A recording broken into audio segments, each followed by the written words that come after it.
it!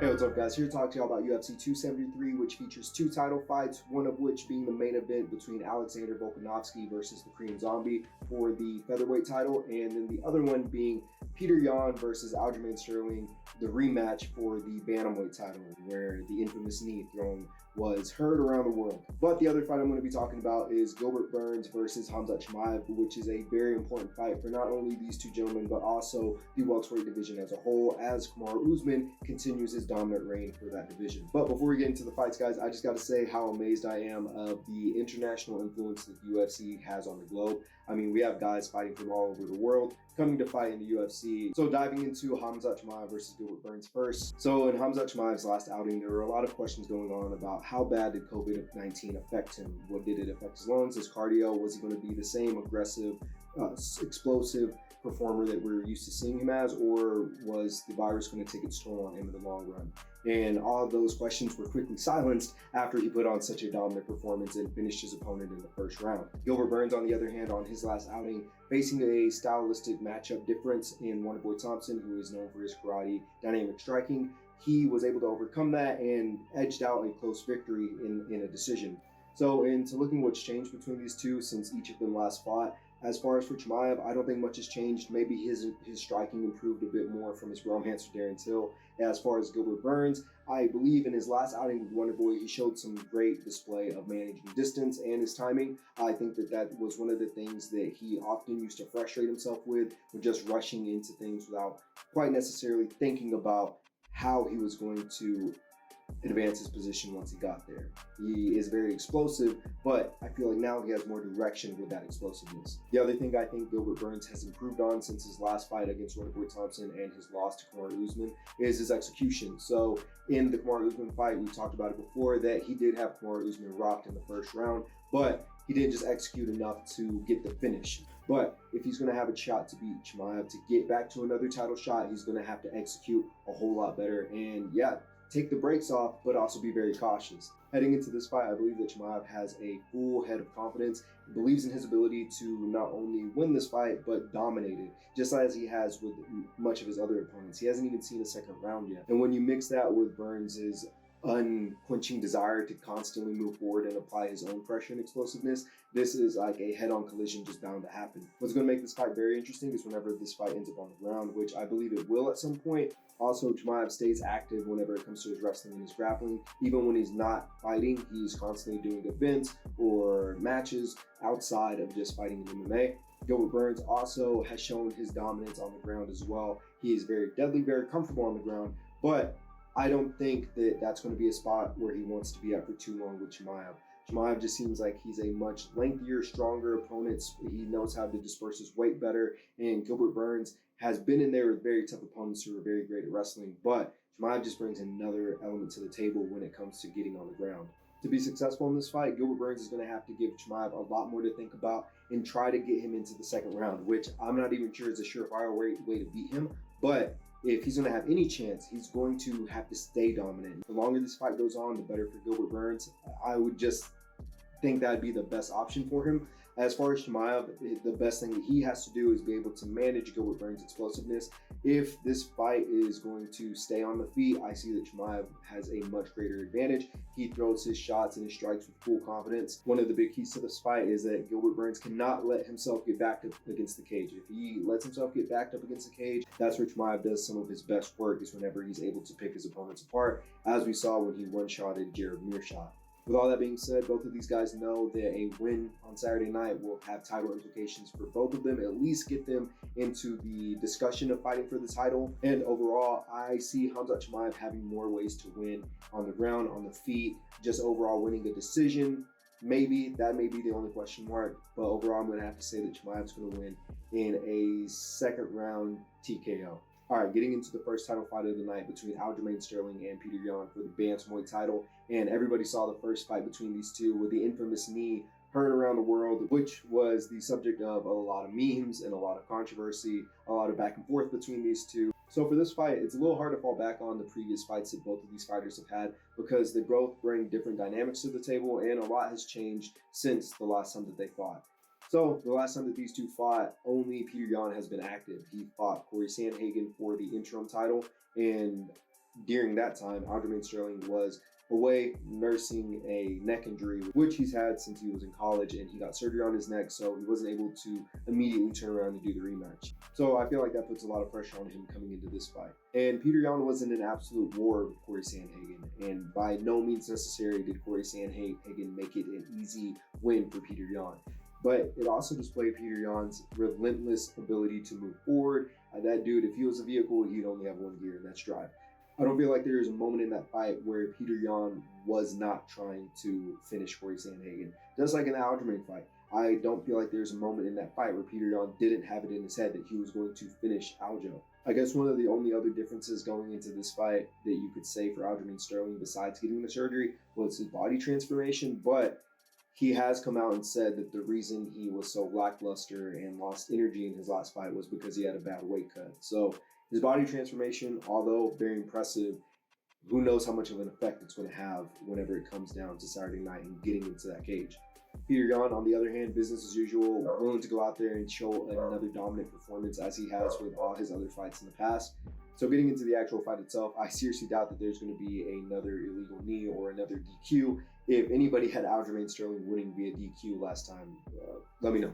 I need some advice on some stocks and stuff.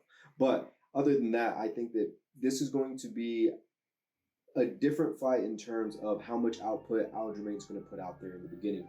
At the beginning of the first time that these two fought, Aljamain was putting the work on Petr Yan. And it wasn't like a dominant, he was like smothering him or anything like that. But it was more of like a frustrating type of pace with Petr Yan. He just couldn't find him at first. And it wasn't until the second, third round that we were able to see Aljamain starting to wither away, and Petr Yan was finding him and finding his openings and making sure that his shots landed and they did a lot of damage. Again, Petr Yan, relentless mindset of trying to end the fight every second of the fight, especially whenever he was dealing with a dynamic striker, honestly, dynamic fighter like Aljamain Sterling. He is a very sporadic, quick, unorthodox type of fighter, and he also can flip the script and smother you like a wet blanket, like on you, done.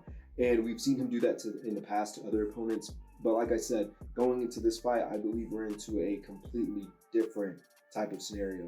I believe Petr Yan's going to go out there and try to take his head off within the first round. Aljamain Sterling's going to have to weather that storm and influence his own game plan, and possibly using Yan's over-aggressiveness to his advantage by making him miss, choosing his angles more wisely. But also in the back of his head, he knows in that first fight that something bad happened, that it wasn't his usual type of fight. And that mental battle is going to be something that Aljamain Sterling's going to have to overcome way before he gets into that fight Saturday night, and also in the midst of the fight. But that being said, Petr Yan has amazing boxing skills and, like I said, an unrelentless pace. So I believe he's going to use that to overpower Aljamain Sterling and make him uncomfortable as possible. So the first time that these two guys fought, it was a very amazing display of two different styles. I saw on Aljo's side a very energetic, dynamic, sporadic, unorthodox striker or fighter, and in Petr Yan, a just undeniable, relentless, intense force of nature that refuses to back down. And seeing those two collide like that was a testament to Petr Yan's unwavering ability to weather the storm, endure it, and then also effectively apply his game plan. So going into this one overall, I think if Aljamain Sterling's going to win, it's going to be via submission, and it's probably going to have to happen in the second round, maybe the third. But as far as winning this fight, I see Yan winning in more ways than I do Sterling. I mean, he has stayed fresh, he has stayed in the game, stayed active.